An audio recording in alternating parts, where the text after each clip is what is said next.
Thank you. जिस हिसाब से हम बात करें, राहुल गांधी ने कहा है कि पहले के दौर के अंदर जब कोई फॉरेन डेलीगेशन आता था तो वो अपोजिशन से भी मिलते थे, पर अब जो है एलओपी से मिलने नहीं दिया जाता, डर गई है सरकार। क्या कहना चाहिए? देखिए, मुझे लगता है लीडर ऑफ ऑपोजिशन की हैसियत से, एलओपी की हैसियत से आदरणीय राहुल गांधी जी ने आज जिस प्रकार की बात की है, ये न केवल अनुचित है, मगर मुझे लगता है कहीं न कहीं this does not present India in a good light, और एक इर्रेस्पॉन्सिबल स्टेटमेंट है राहुल गांधी का। The statement is without any facts, इसमें कोई फैक्ट नहीं है। पहली बात मैं आपको बता दूं, राहुल गांधी जी का कहना था कि जो फॉरेन डिग्निटरीज आते हैं उनसे भारत सरकार एलओपी को मिलने नहीं देती है because the government of India has a sense of insecurity. Bharat सरकार में एक सेंस ऑफ इनसिक्योरिटी है। भारत सरकार में क्यों इनसिक्योरिटी रहेगी? राहुल गांधी जी को मैं बताना चाहूंगा कि आज भारत विश्व में एक इकोनॉमिक स्तंभ है। आज चौथे नंबर का इकोनॉमिक पावर है भारतवर्ष। स्वाभाविक रूप से तीसरे नंबर की इकोनॉमिक पावर की ओर बढ़ रहा है भारतवर्ष। आज भारतवर्ष का एक कद है विश्व में, तो इनसिक्योरिटी तो कदाचित नहीं है। और जहां तक राहुल गांधी जी को लगता है कि राहुल गांधी और गांधी परिवार को लेकर भारतवर्ष में या भारत की सरकार को कोई इनसिक्योरिटी रहेगा, तो कदाचित संभव नहीं है। मुझे लगता है वो अपने आप को बहुत ज्यादा करके रख रहे हैं। दूसरी विषय है, उन्होंने कहा whenever I visit abroad, Bharat की सरकार जो है, जब भी मैं बाहर जाता हूं, भारत की सरकार दूसरे देशों को इन्फॉर्म कर देती है कि एलओपी को लीडर्स से मिलने मत दीजिए।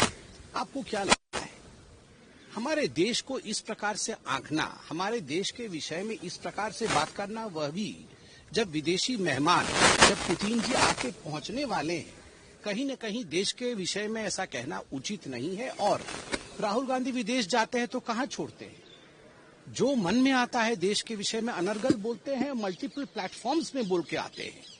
तीसरी बात है, उन्होंने कहा, राहुल गांधी जी का कहना है कि जब दूसरे विदेश के लीडर हमारे साथ मिलेंगे, बातचीत करेंगे, तो they will have a second opinion about India.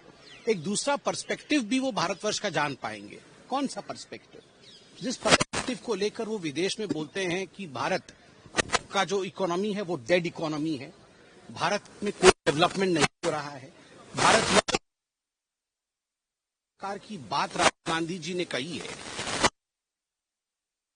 की सरकार है, जिस पार्टी की सरकार है, वो और मुस्लिम ब्रदरहुड एक जैसे हैं। Is this the perspective wants to present to the world? क्या यही पर्सपेक्टिव है भारत पर?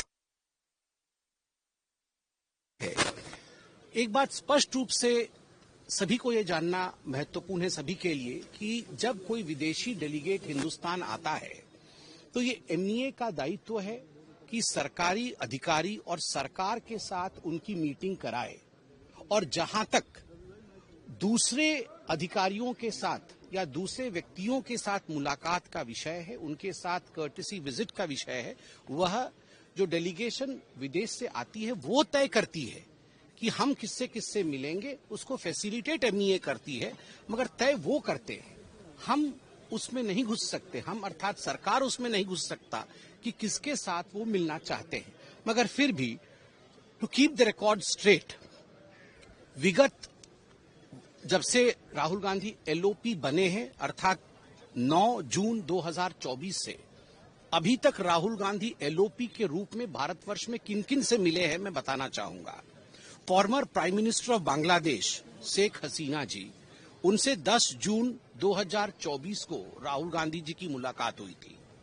दूसरे नंबर पे prime minister of Malaysia Shri Anwar Ibrahim, जिनसे मुलाकात राहुल गांधी जी की 21 अगस्त 2024 को हुई थी।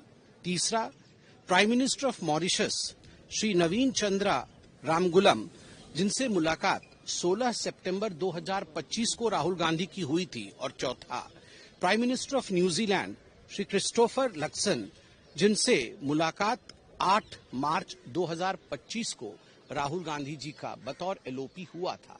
स्वाभाविक रूप से जिन जिन डेलीगेशन ने राहुल जी से मुलाकात करने की इच्छा जताई, राहुल जी की उनसे मुलाकात हुई है। और जैसे मैंने कहा कि राहुल जी इन सारे विषयों को लेकर जिस दिन पुतिन जैसे एक बड़े अधिकारी दूसरे देश के राष्ट्राध्यक्ष आ रहे हों, उसी दिन इस प्रकार की कंट्रोवर्सी खड़ी करके देश की छवि को धूमिल करने का प्रयास राहुल जी से हम एक्सपेक्ट नहीं करते हैं। वो एक एलओपी है और एलओपी को हमेशा एक रिस्पॉन्सिबल तरीके से बिहेव करना चाहिए। धन्यवाद।